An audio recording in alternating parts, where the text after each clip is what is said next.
Dear students, in last lecture we did Boyle's law and Charles law, that is gas laws. Today we will discuss a very important equation, ideal gas equation, for which these laws help. First of all, what is Boyle's law? It is the relationship between pressure and volume.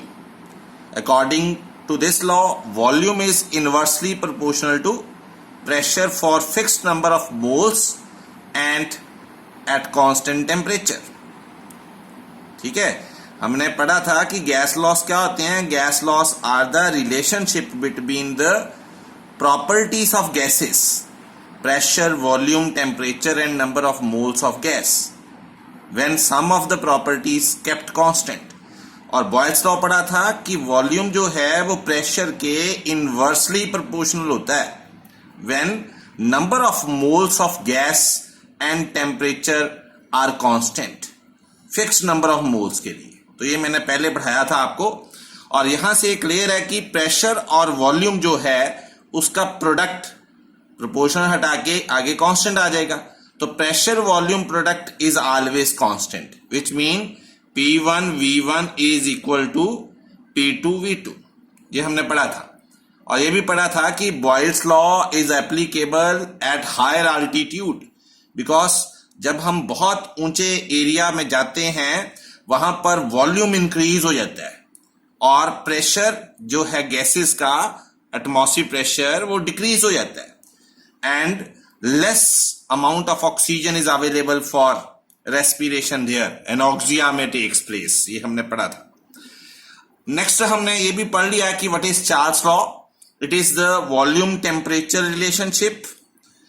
According to this law, volume is directly proportional to temperature. When we increase temperature, volume also increases, provided pressure and number of moles are constant.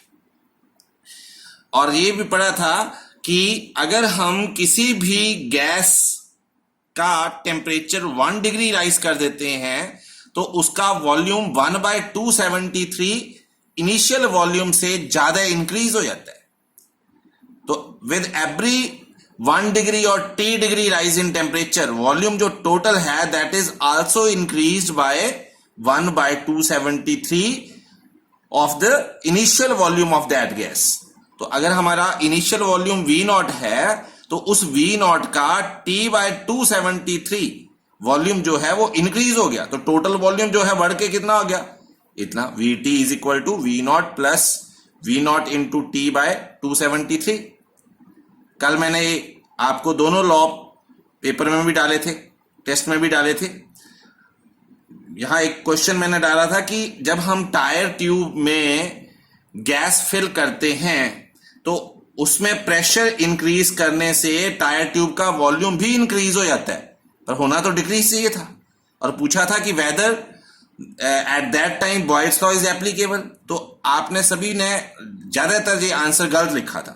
हमें लिखना था चाहिए था कि no, Boyle's law is not applicable in tyre tube. Why? Because tyre tube में तो number of moles हम increase करते जाते हैं, बाहर से हवा जो है अंदर भरते जाते हैं, तो नंबर ऑफ मोल्स तो इंक्रीज होते हैं. But in case of Boyle's law number of moles तो कांस्टेंट होने चाहिए, तभी जाके प्रेशर इंक्रीज करने से वॉल्यूम डिक्रीज होना है. बट टायर ट्यूब में प्रेशर जब हम बढ़ाते हैं, इंक्रीज करते हैं, तो वॉल्यूम भी इंक्रीज हो जाता है. तो at that case boils law is not applicable, ये आपको लिखना था. अब चार्ल्स लॉ में जैसे जैसे टेम्परेचर इंक्रीज करेगा वॉल्यूम इंक्रीज करेगा, और जब T डिग्री राइज टेम्परेचर कर देता है तो टोटल वॉल्यूम इनिशियल वॉल्यूम का 1/273 इंक्रीज हो जाता है. और अगर हम V0 कॉमन ले लें तो ये इस ढंग से इक्वेशन बनेगी. अगर हम ये टेम्परेचर जो है -273 डिग्री सेल्सियस कर देते हैं तो इसमें पुट करने पर जो टोटल वॉल्यूम है दैट इज 0. वो क्या आ गया? 0, विच इज इम्पॉसिबल. किसी भी चीज का वॉल्यूम जो है वो 0 नहीं हो सकता, बिकॉज मैटर क्या है? Matter is anything which occupy space, which mean कोई भी चीज जिसका वॉल्यूम होता है. तो यहां तो ये वॉल्यूम ही 0 हो गया, इट मीन मैटर एग्जिस्ट ही नहीं करेगा. सो ये लोएस्ट पॉसिबल टेम्परेचर है 0 जहां पर वॉल्यूम जो है वो जीरो होता है, -273 डिग्री सेल्सियस, और केल्विन स्केल पर इसको 0 केल्विन बोलते हैं. And this lowest possible temperature is known as absolute zero temperature. This law is applicable in case of balloons in which we fill hydrogen gas. और hydrogen gas भरने से क्या होता है, जब हम टेम्परेचर इंक्रीज करेंगे, हाइड्रोजन गैस भरना है हमें किसी बैलून में, तो टेम्परेचर इंक्रीज करेंगे और उससे वॉल्यूम भी इंक्रीज हो जाएगा. और हमें पता है डेंसिटी क्या होती है, मास पर यूनिट वॉल्यूम, और वॉल्यूम इंक्रीज करने से डेंसिटी और मास डिक्रीज हो जाएगा. और डेंसिटी और मास डिक्रीज हुआ तो दैट थिंग बिकम लाइटर, हल्की हो जाएगी. मास कम हो गया, हवा से वो हल्का हो गया, तो इस कारण वो float over the air. That will float. Why? Because of lighter nature, because of less density and mass. क्योंकि वॉल्यूम इंक्रीज हुआ है तो डेंसिटी और मास डिक्रीज होगा. तो this is Charles law. Already हमने पढ़ लिया है. आज जो नेक्स्ट लॉ है जो आपके लिए नया है is Avogadro's law. According to this law, Avogadro's law is the relationship between volume and number of moles. According to this law, volume is directly proportional to number of moles of gas whenever pressure and temperature are constant. It means अगर हमारे पास दो gases हैं और दो gases का अगर volume जो है वो इक्वल है, तो उसमें जो नंबर ऑफ मोल्स हैं वो भी इक्वल होने चाहिए. या आप बोल सकते हो दो गैसेस के नंबर ऑफ मोल्स इक्वल है, 20 मोल है, तो उनका वॉल्यूम भी इक्वल यूनिट में ही होना चाहिए. तो equal volume of all gases under the same conditions of temperature and pressure, because temperature pressure are constant. ये तभी होगा जब टेम्परेचर प्रेशर वैल्यू सेम है दोनों के लिए.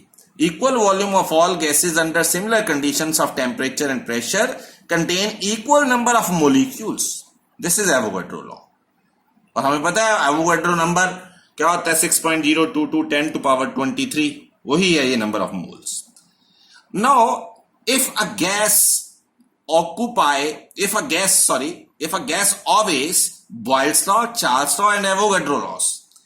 If a gas obeys these three laws strictly, very much accurately, then that gas is known as ideal gas. उसको क्या बोलेंगे गैस को? Ideal gas. But such a gas is a hypothetical, which mean not exist. It is a hypothetical, वैसे ही मान के चले हैं हम. और ये तब है जब गैसेस के बीच में no intermolecular forces are present. अगर गैसेस के बीच में फोर्सेस प्रेजेंट नहीं है तो ये ऐसा होता है. बट फॉर रियल गैसेस जो हम जानते हैं, oxygen, nitrogen, carbon dioxide, those gases are real gases. These laws are not obeyed. Real gases do not obey these laws. Okay. Next law is Gay-Lussac's law. According to Gay-Lussac's law, which is the pressure and temperature relationship, if pressure increase, temperature increase. Pressure decrease, temperature decrease. Pressure is directly proportional to temperature provided volume is constant. It is clear from this graph. If we increase pressure, then temperature is also increases.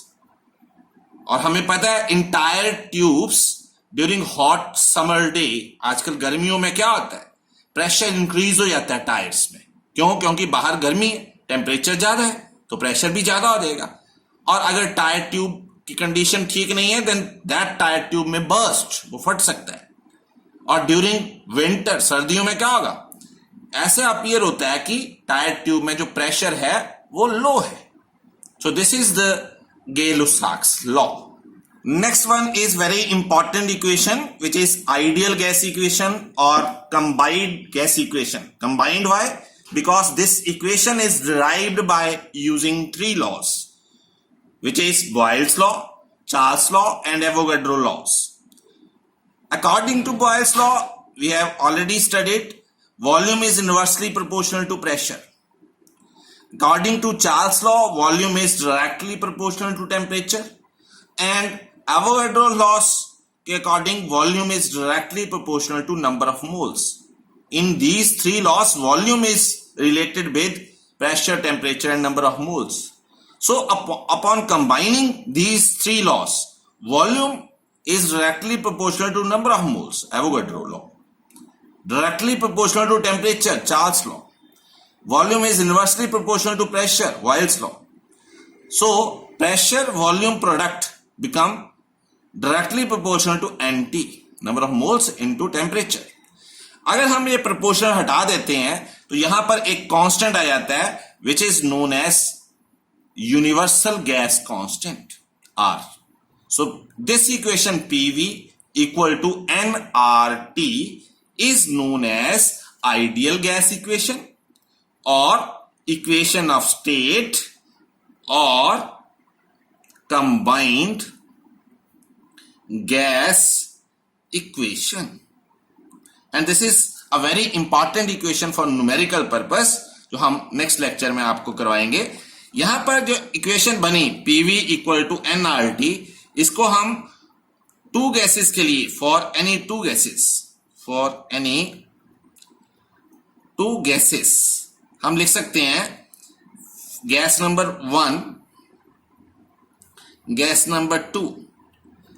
अगर gas number 1 और 2 है तो उनका जो universal gas constant है जिसकी value mostly होती है 8.314 जूल पर मोल पर केल्विन, तो आर तो इन दोनों का क्या होगा कांस्टेंट, क्योंकि यूनिवर्सल गैस कांस्टेंट सभी गैसेस का सेम है. मोस्टली हमने ये वैल्यू लेनी है. अगर आर सेम है तो उसका जो P V over N T है, PV over N T is equal to PV